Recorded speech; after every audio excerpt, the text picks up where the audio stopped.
The whole of my family disowned me for 15 years. 15 years. My name is Ali. I'm 51 years old. I was born and raised in Southern California, and we live here in Oklahoma City right now. And I was raised an evangelical Christian for the first 19 years of my life. I became a Muslim 32 years ago in 1991. I called my father and I told him that I had become a Muslim. And my father, remember, he's super Christian. He said, "You did what?" And I said, "I had become Muslim." "You worship the moon god?" And I don't worship a moon god or the moon, or I worship one God, the God of Jesus, the God of Moses and Abraham. And he said, "No, you don't. No, listen, you're on this Islam." And he said an explicitive, and he told me, "Give me an ultimatum."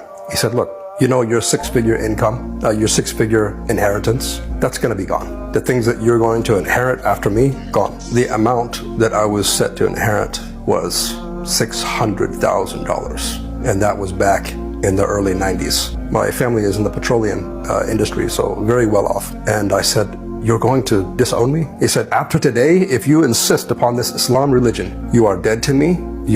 All your inheritance gone." And he said, "Son, don't test me. I will go to my lawyer tomorrow and have him change the will, and you will be completely penniless. You will have no income whatsoever, nothing from me. You will be dead to me, dead to your brothers and your sister. You're done. So choose the words that you say very carefully. Now, will you leave Islam or will you stay in this fake religion?"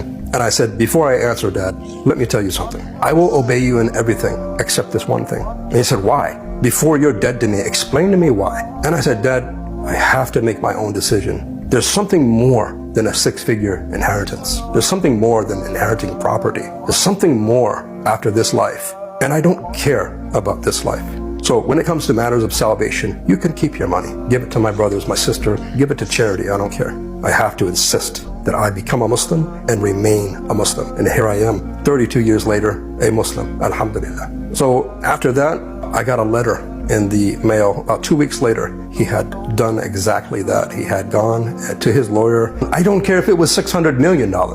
Look, you and I are going to be put in a grave, and we're going to be in front of Allah subhanahu wa ta'ala, the one, the irresistible. And we're going to be, questioned about what we did in life.